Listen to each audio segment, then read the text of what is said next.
Amazonas TV. Oferecimento: Massas Fortaleza Express. Muito mais sabor em menos tempo. E Unimed Manaus. Bom mesmo é saber que você não está sozinho.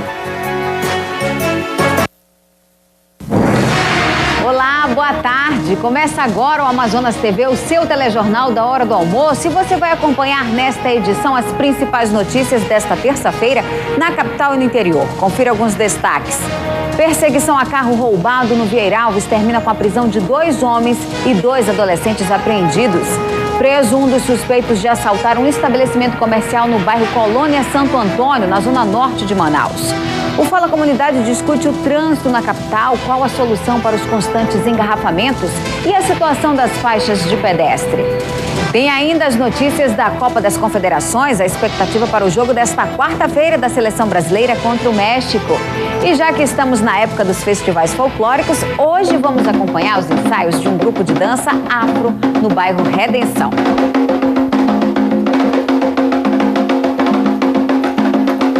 Quer ficar bem informado? Então vem pra cá, porque notícia é aqui no Amazonas TV.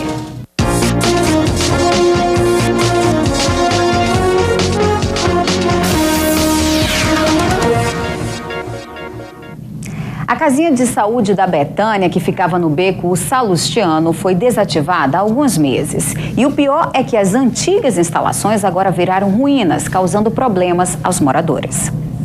A porta de entrada foi bloqueada por uma parede. A janela também. Uma iniciativa dos moradores para evitar que a velha casinha se tornasse ponto de usuários de drogas. Os moradores afirmam que a UBS foi desativada no fim do ano passado, quando o atendimento passou a ser feito no Morro da Liberdade. Mas o local ficou abandonado, sem um uso definido pela prefeitura. Não sei por que tiraram essa casinha. Quando estava era melhor para nós, que a gente tirava pressão, fazia exame, dentista, pré-natal. É que tomam uma ação para vir fazer menos uma limpeza aqui ou fazer algum órgão para ajudar o pessoal da comunidade, né? Porque tá agareando muito inseto, mosquito. A gente tá até com medo até da dengue aqui, que toda gente faz uma limpeza em casa, já compramos até raquete para matar mosquito. Eu tô agoniada porque tá cheio de bicho e fazer alguma coisa, um negócio de médico, um dentista, qualquer coisa. A prefeitura deve construir uma nova UBS no bairro, mas ainda procura um local para a obra. A assessoria da Secretaria Municipal de Saúde informou que ainda não encontrou um local para a construção da nova UBS. Ontem à tarde, o prefeito de Manaus, Arthur Virgílio Neto, anunciou uma série de obras e ações para tentar melhorar o sistema de transporte coletivo aqui em Manaus.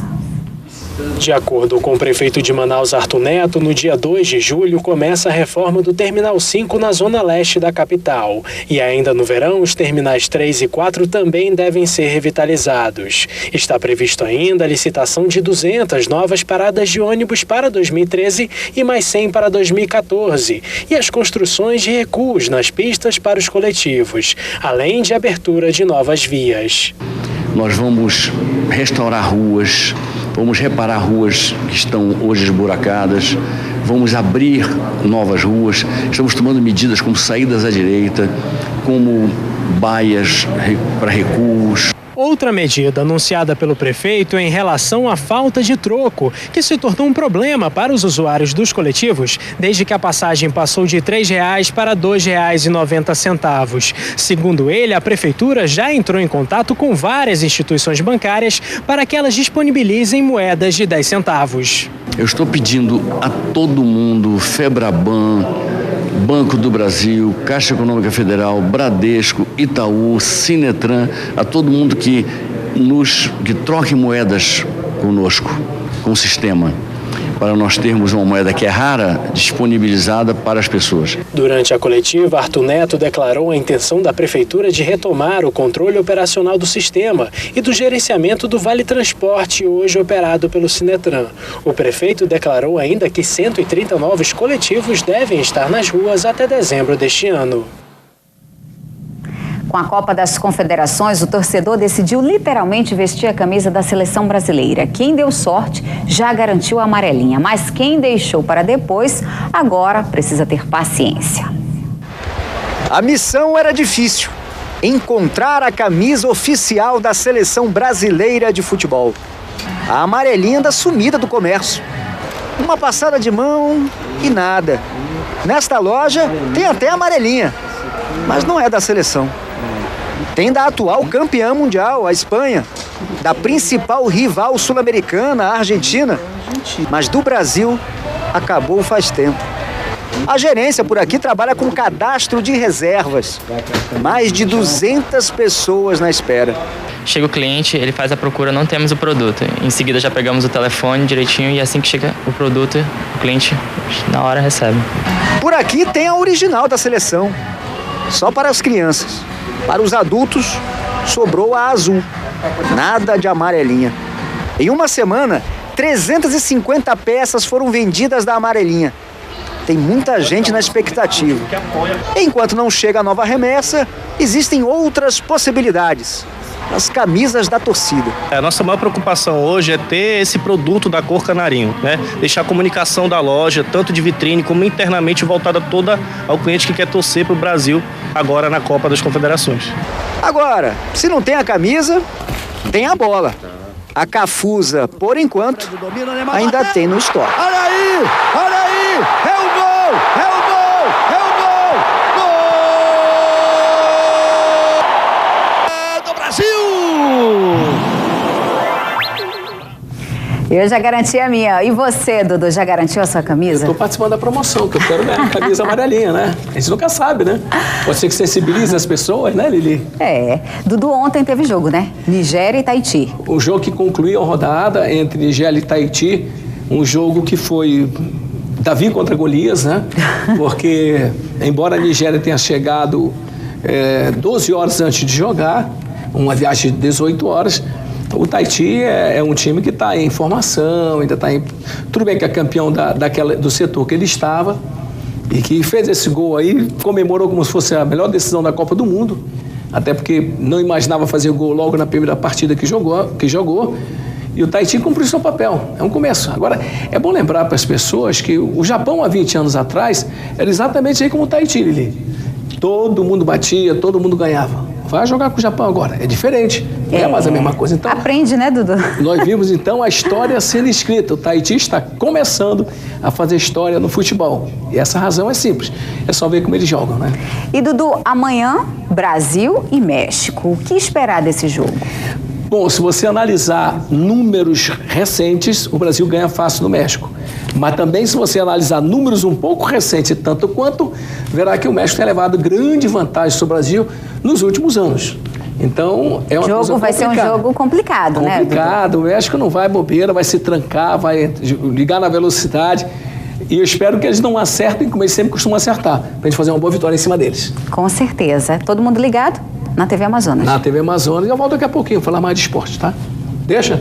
Deixa, sim. Rapidinho, hein? Ainda nesta edição, vamos mostrar que uma perseguição a um veículo roubado terminou com a prisão de 2 homens e a apreensão de 2 adolescentes aqui em Manaus. Já no próximo bloco, os moradores no Novo Aleixo cobram da prefeitura a sinalização das vias do bairro e ainda a situação das ruas no Distrito Industrial, que estão ficando intrafegáveis por causa dos buracos. O intervalo é rapidinho e eu espero você agora, 12:08.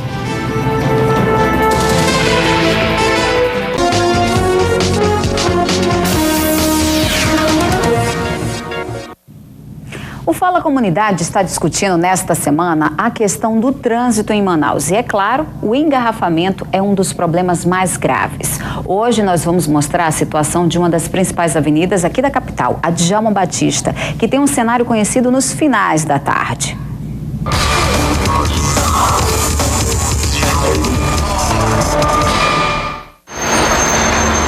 O som rotineiro de um trânsito difícil de controlar.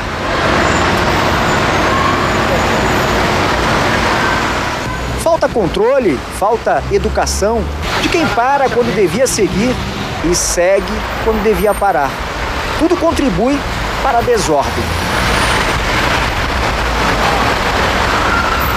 Avenida Djalma Batista, 5:30 da tarde. Essa aqui é uma visão comum de todos os dias. Até porque, segundo o Manaus Trans, no horário de pico, entre as 5 da tarde e as 7 da noite, Pelo menos 4.000 veículos passam por aqui por hora.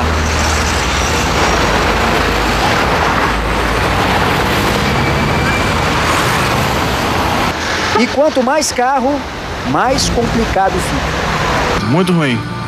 Todo dia é assim? Todo dia. Não tem como fugir quem vem pra cá, né? Não tem como fugir. Todo dia, sempre. Na Djalma Batista, apesar da fiscalização e do corredor exclusivo para ônibus, que não é respeitado por conta dos acessos a um shopping e a um conjunto residencial, o remédio parece ser só um: paciência. Ainda mais no horário de rush de 5, 6 horas da tarde é horrível. Entendeu? Ainda mais esse lado aqui, que uma parada de ônibus em frente ao shopping, que não tem nada a ver. Muita paciência.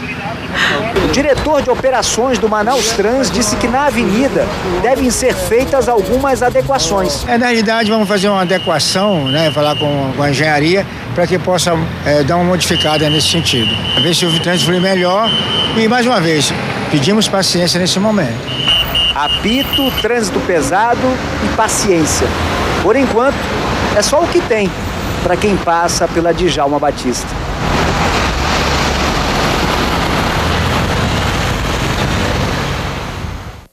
Agora a gente vai falar de sinalização. A falta de sinalização tem sido um problema para os moradores do bairro Novo Aleixo. Nós já mostramos aqui várias vezes essa situação e a prefeitura prometeu resolver, mas já são quase 6 meses de administração e pouca coisa foi feita. A construção da Avenida Nathaniel Lemos Xavier de Albuquerque trouxe mais confusão ao já complicado trânsito no bairro Novo Aleixo, zona norte da cidade.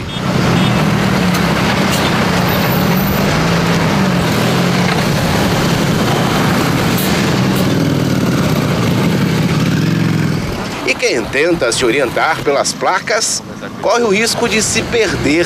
Para que lado fica o São José? Para a sua esquerda. Mas a placa está dizendo outra coisa. Ao contrário, né? Tá mostrando pro Novo Aleixo. Quem tá certo, o senhor ou a placa?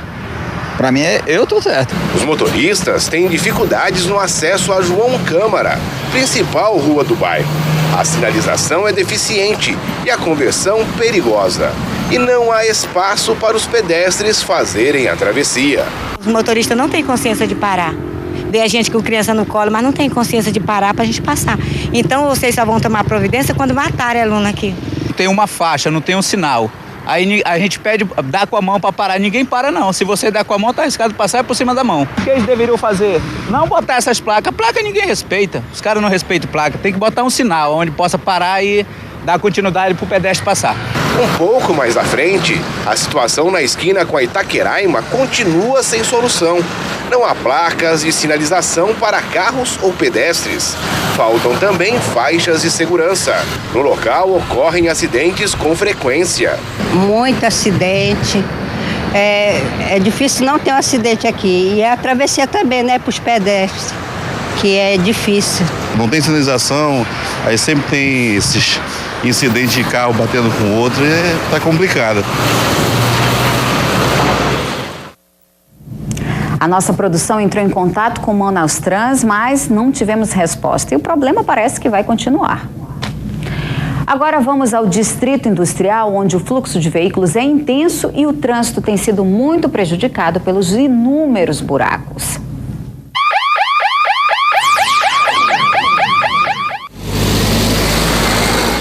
À primeira vista, a poeira e os carros enfileirados lembram um rally, mas estamos no perímetro urbano de Manaus. Todos os dias, quem precisa dirigir por aqui tem que se aventurar a executar manobras arriscadas para fugir dos buracos. Vários trechos estão praticamente intrafegáveis. A área do Distrito Industrial, localizada na zona sul de Manaus, tem cerca de 3.000 quilômetros quadrados. O grande número de buracos em diversas vias do distrito tem causado transtorno aos motoristas. Rapaz, tá um caos, ó. Falar a verdade pra você, tá difícil de andar aqui.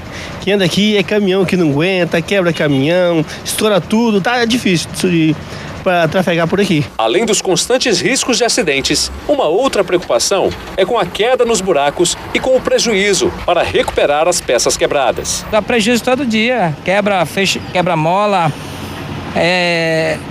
faz extravio aí no aro do carro. Isso acontece todo dia. E tem rua aqui que a gente não está mais passando porque não tem mais condições de passar. Precisa ser tomada a providência o mais rápido possível, porque não tem condições. Acaba o carro em pouco tempo. Apelo que ganha apoio também da entidade de classe que reúne 170 fábricas do Polo Industrial de Manaus. O que nós esperamos como centro da indústria, né, como representante da indústria, é que as autoridades constituídas desse estado, do município, realmente tomem para si a questão do distrito industrial e não ficar nessa briga que não pertence a um ou pertence a outro. Em nota, a Secretaria Estadual de Infraestrutura confirma que as ruas do Distrito Industrial 1 e 2 são de responsabilidade da SUFRAMA e do Governo do Estado. A Secretaria informou que realizou um serviço de tapa-buracos na Avenida Buriti em março, devido à urgência, mas frisa que esta competência é das duas instituições já citadas. Um outro problema no trânsito da cidade são as faixas de pedestres e, em muitos pontos, elas sequer existem e, em outros locais, estão completamente apagadas. Um problema para pedestres, mas também para motoristas. Os problemas com trânsito e mobilidade urbana em Manaus já são velhos conhecidos: engarrafamentos, transporte público que não funciona, sinalização precária. Faixas de pedestre, então, nem se fala. Acredite se quiser, mas isso daqui é ou foi uma faixa de pedestre em plena Avenida Constantino Neri, na frente da Arena da Amazônia, local que vai ser muito visitado a partir do ano que vem. Fica a questão: nós temos estrutura de faixas de pedestre suficientes para atender a atual demanda? O Amazonas TV resolveu então fazer um giro pelos principais pontos da cidade para mostrar a situação da pintura das faixas e saber o que é que pensam os motoristas e os pedestres, as principais vítimas. Se alguém fizer sinal ali, você vai parar? Não vou parar porque não dá pra gente ver a sinalização da faixa. Eu não sei se os carros vinham de lá pra cá ou vinham dobrar daqui, aí te tem que correr, né? Diga uma coisa, é difícil ser pedestre em Manaus. É impossível. Em outro ponto da Avenida Constantino Neri, a placa indica: aqui tem uma faixa de pedestres, mas só dá para você se guiar mesmo pela placa, porque pelo chão sobrou pouca coisa dessa faixa. Não tem como. É arriscar mesmo e seja o que Deus quiser. E torcer para não ter nenhum tipo de acidente. Torcer para não ter acidente. E torcer para que seja compreensivo os motoristas também, né? A gente veio conferir também como é que tá a situação aqui no centro da cidade. Na rua Tapajós, até nem por isso, porque a faixa começa a desbotar, mas ainda dá para ver alguma coisa, tá até mais ou menos. Agora, na Leonardo Malcher, sobrou pouquíssima coisa da faixa de pedestre. Ela tá totalmente desbotada, inclusive a gente viu agora há pouco algumas pessoas correndo, sem saber se era faixa, se não era, para conseguir atravessar, se arriscando no meio dos carros. Resta agora a gente ouvir as autoridades responsáveis por isso. E sobre esse assunto a gente vai até outro ponto da cidade ao vivo a partir de agora.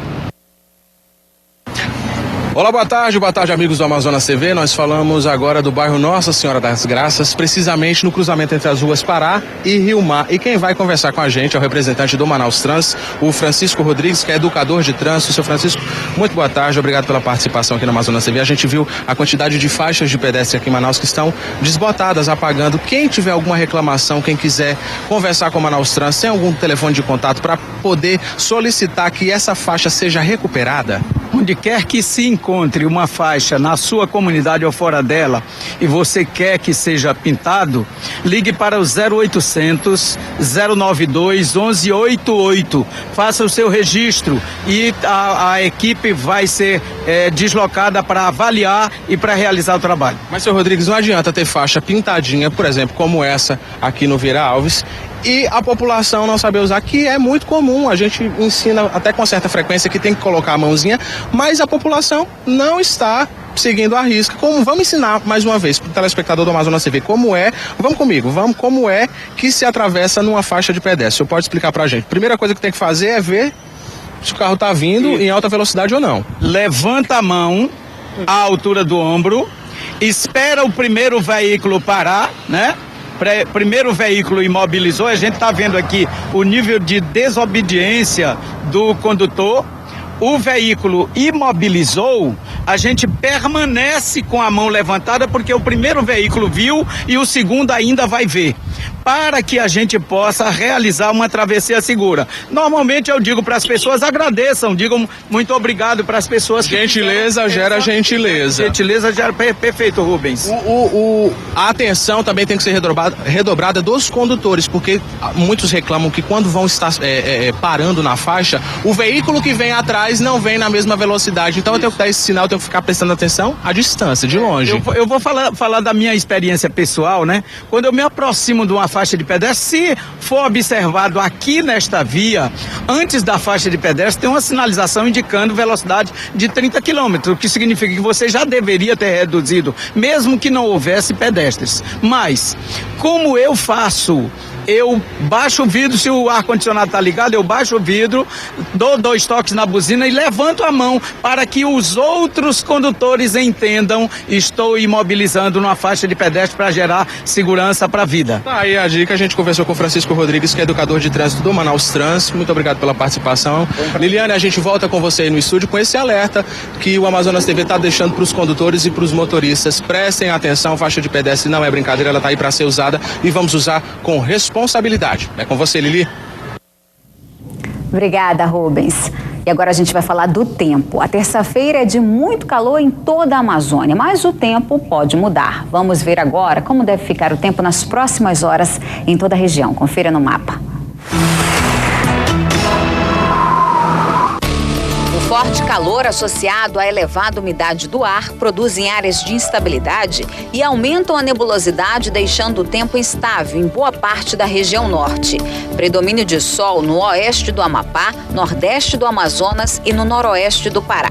Nas demais áreas do mapa, sol e pancadas de chuvas isoladas, principalmente no sudoeste do Amazonas, sul de Roraima e norte de Rondônia. Confira as temperaturas. Mínima de 22 em Porto Velho e em Rio Branco, máxima de 33 em Macapá e em Manaus. Daqui a pouco, preso um dos suspeitos de assaltar um estabelecimento comercial na Zona Norte. Perseguição a veículo roubado termina com a prisão de 2 homens e a apreensão de 2 adolescentes. Ainda nesta edição tem as notícias locais do esporte com destaque para os treinos do Nacional e os ensaios do grupo de dança afro do bairro Redenção para os festivais folclóricos. Agora, 12h25, a gente volta já. Censo oficial do MEC com... 2 pessoas foram presas e 2 adolescentes apreendidos após uma perseguição pelas ruas de Manaus. Quem tem os detalhes é o repórter Meike Farias. Marcelo Ribeiro, de 19 anos, e Romário Naveca da Silva, de 18 anos, foram presos na madrugada desta terça-feira, acusados de receptação. Isso porque eles furtaram um sedã de luxo. E o veículo foi identificado ali na Bola do Coroado por policiais da 16ª SICOM. Daí aconteceu uma perseguição durante toda a Avenida André Araújo e os acusados bateram com o veículo na Avenida João Valério, ali na zona centro-sul de Manaus. Eles também são acusados de corrupção de menores, porque junto a eles havia um menor de 16 e outro de 17 anos. Os menores já foram encaminhados para a Delegacia de Atos Infracionais e os acusados foram registrados no 12º DIP. E devem seguir agora à tarde para a cadeia pública. Meike Farias para o Amazonas TV. A polícia prendeu um homem suspeito de assaltar um estabelecimento comercial na rua Senador Daniel Klinger, do bairro Colônia Santo Antônio, na zona norte de Manaus, na noite desta segunda-feira. Um suspeito está foragido e, de acordo com a delegada plantonista do 10º Distrito Integrado de Polícia, Indra Celane Leal, os 2 homens armados invadiram o comércio e renderam a funcionária do caixa, de onde levaram dinheiro. Eles chegaram ao local em uma motocicleta e utilizavam a arma para intimidar as vítimas. Um dos criminosos foi localizado durante patrulhamento em uma área nas proximidades do local do assalto. O assaltante foi levado para a cadeia pública Raimundo Vidal Pessoa, no centro da cidade. Ele foi autuado por roubo qualificado e responderá também por uso de porte de arma de fogo. O outro assaltante continua foragido. Um dos meios mais utilizados na região é a chamada voadeira, aquelas lanchas rápidas. Para um turismo mais seguro, alguns ribeirinhos que trabalhavam de forma clandestina receberam apoio do governo do estado por meio da Superintendência Estadual de Navegação, Portos e Hidrovias e montaram uma cooperativa para trabalhar legalizados. É nesta sala que eles se reúnem antes de começar a trabalhar. Assinam ponto e discutem sobre as atividades diárias. São 23 ribeirinhos de 4 comunidades dos municípios Careiro da Várzea, Iranduba e Manaus. Eles transportavam turistas de forma clandestina pelos rios da região. Eram piratas. Existia uma abordagem com o turista que o turista ficava espantado. Ele tinha, na verdade, um desespero quando ele chegava no porto, porque o pessoal abordava sem camisa, outros estavam bebendo. Então ele não transmitia essa confiança para o turista. Mas desde novembro do ano passado, isso tudo mudou. Eles se organizaram e montaram uma cooperativa de turismo. Há 15 dias, receberam certificado que comprova a qualificação. Nós estamos obedecendo agora o que é um turismo convencional, ou seja, da qualidade ao serviço, atendimento especial ao cliente, segurança acima de tudo. As lanchas foram modernizadas e agora atendem às exigências do Código Marítimo. A área de embarque é de fácil acesso para os passageiros. E é daqui que eles partem para mostrar as belezas da região. O trabalho formalizado é um sonho que Ivo concretizou. Desde muito jovem, conduz embarcações pelos rios.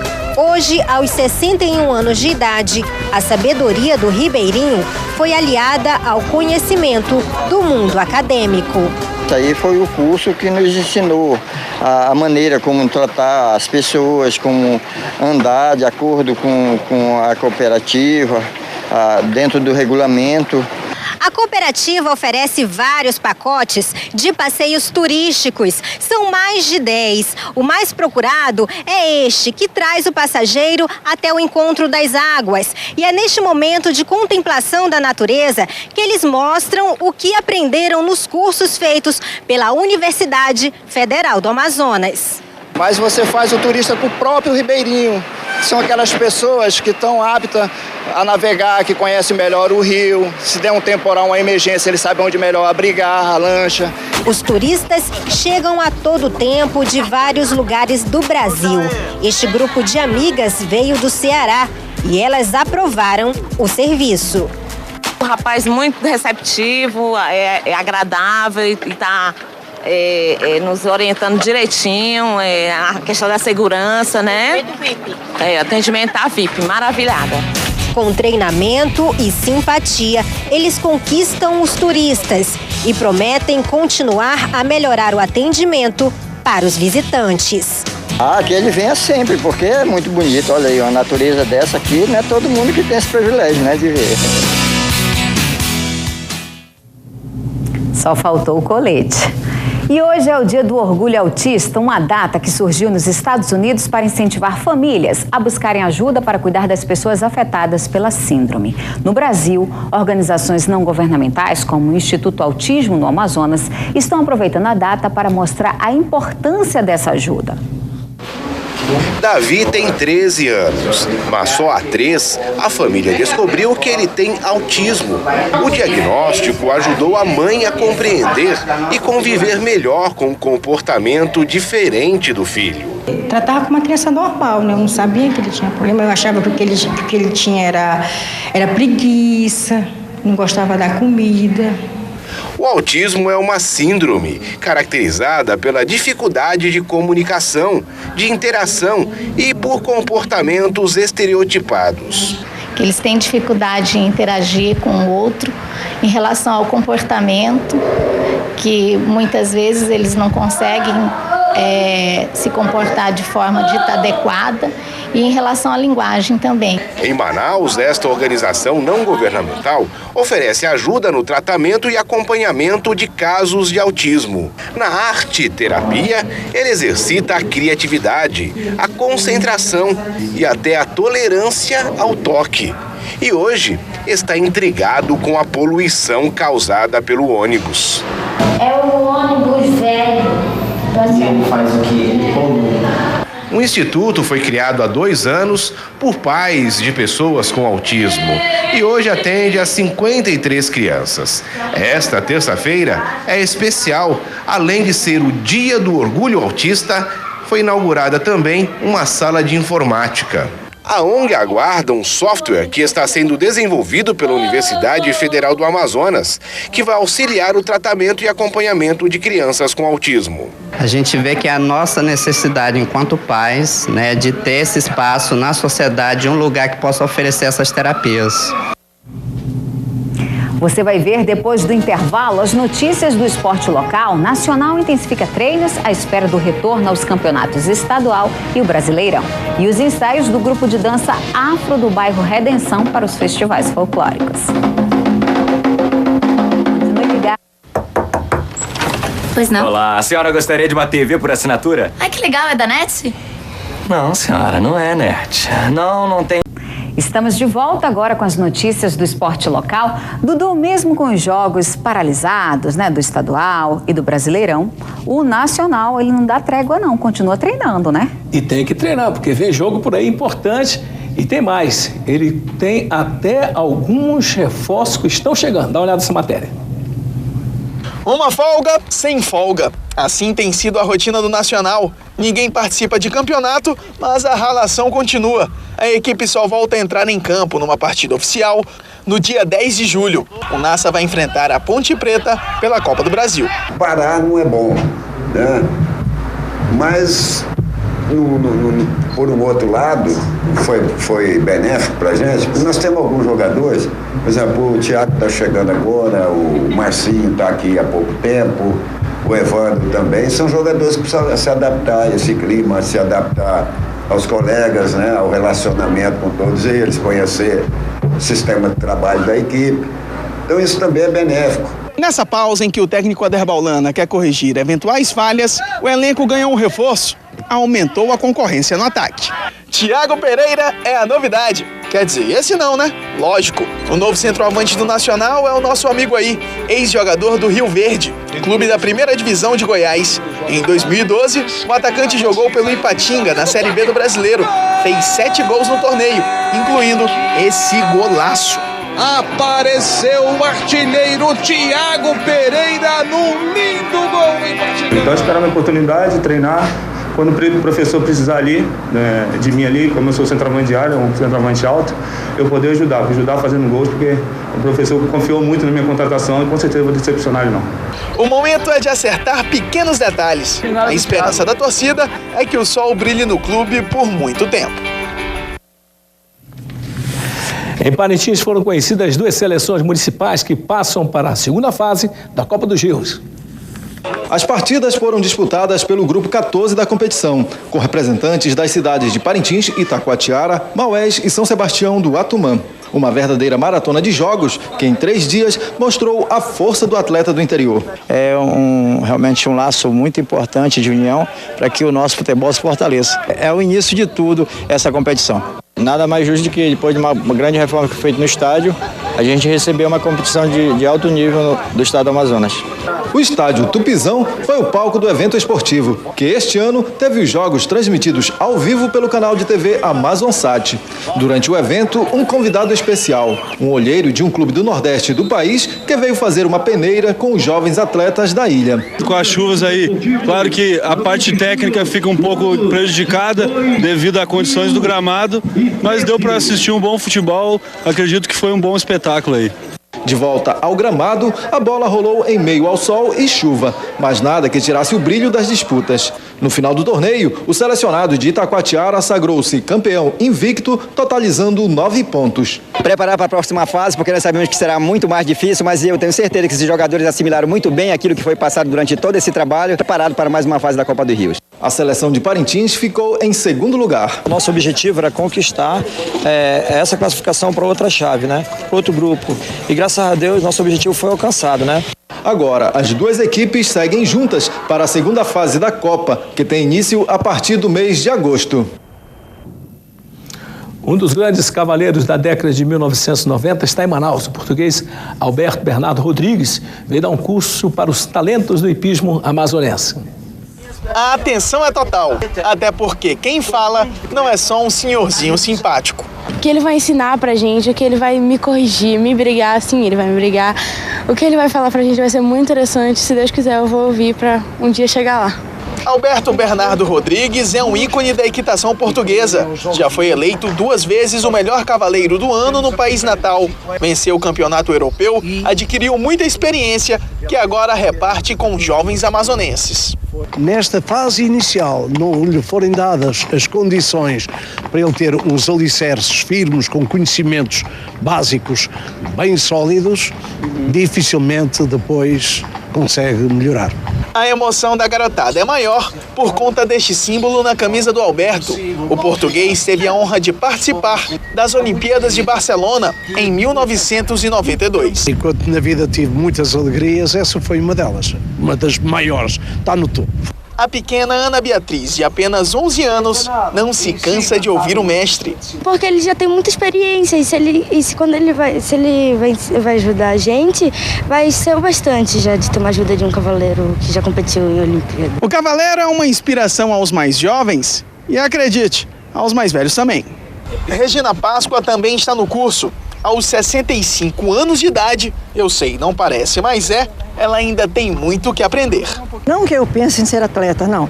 Eu só quero praticar o esporte por uma questão de saúde e prazer. Ser grande no hipismo é duro, mas tudo fica mais fácil quando o exemplo está logo ali. Que maravilha, né? É, Dudu. Controle. Mas não é pra mim esse esporte. Não, também não. Mexeu com o cavalo não vai me aguentar, coitadinho. Né? Meu esporte é sumô, eu sou um cara pesado pra baixo. Tá certo. Ele, hoje, 19 horas, vai ser feito o lançamento do projeto Joga Limpo Brasil. Lá na Sociedade Bíblica do Brasil, na Rua Teresina, um evento que vai mobilizar toda a comunidade que esteja interessada em fazer essa participação no Jogo Limpo, é o Fair Play, chamado, usado pelo pessoal das igrejas. Hoje, 19 horas no auditório, vale a pena agendar e participar. E agora a gente volta a falar do Nacional, né, Dudu? Lili, o Nacional tem que fazer essa aplicação, sim, porque o Nacional tem uma boa colocação na Série D do Campeonato Brasileiro, está bem na Série D do Campeonato Brasileiro. Agora, reforço é sempre muito bem-vindo e tem uma possibilidade ampla de ele poder subir para a Série C através da Série D, na qual ele está participando agora. Não esquecer também que continua vivo na Copa do Brasil. E a Copa do Brasil vai ser um jogão contra a equipe da Ponte Preta de São Paulo no dia 8 do mês que vem. E quem sabe uma boa vitória vai fazer ele dar um passo mais avante. Mas a grande esperança mesmo é na Série D para ele subir para a Série C e estrear a nossa arena com o campeonato do Amazonas jogando, né, Lili? É o que a gente espera, né, Dudu? Essa é a nossa esperança. Obrigada, viu? Falou, Lili. Boa tarde. O que você conhece sobre a cultura africana? Aqui em Manaus, um grupo de dança retrata um pouco desta cultura para a região norte. Uma cultura que pode ser retratada assim, ao som do caxixe. E que tal pela batida do atabaque? Ou por um som que parece retratar um elemento da natureza, a chuva. Estes são alguns dos instrumentos que compõem a banda Afrobaré. O grupo começou de dentro da casa que nós somos frequentadores, né? Devido à procura, souberam do nosso grupo e começamos a receber os convites. Daí agora a estreia em grande estilo, já no espetáculo maior, né? A intenção é essa, é poder mostrar para toda Manaus agora essa arte. Além da banda, eles também se apresentam como um grupo de dança, que tem como coreógrafo Joésio Ferreira. A dança a gente está tentando expressar, colocar todo esse ritmo, isso para as pessoas poderem ver, acabarem com os mitos das religiões afro-brasileiras. E o Afrobaré está dando essa oportunidade das pessoas conhecerem um pouquinho da África no Brasil. A dança tem apresentação de 50 minutos e traz como passos 4 elementos: água, terra, ar e fogo por 7 orixás, ancestrais divinizados africanos que correspondem a pontos de força da natureza. Michele integra o grupo de dança, fala que há muito preconceito com a cultura afro, mas que tudo pode melhorar quando passarem a conhecê-la melhor. Tenho no sangue aí toda essa cultura afro, né? Essas músicas que vocês estão vendo, essa dança, né? Então a religião, ela enriquece também culturalmente muito o nosso Brasil, e eu sou um bandista sim. E nós ficamos por aqui, mas na nossa página no G1 Amazonas você acompanha essas e outras notícias sobre o nosso estado. Participe enviando sugestões de reportagem. O telefone da nossa produção é 3216-5551. Obrigada pela sua companhia. Uma boa tarde. Até amanhã.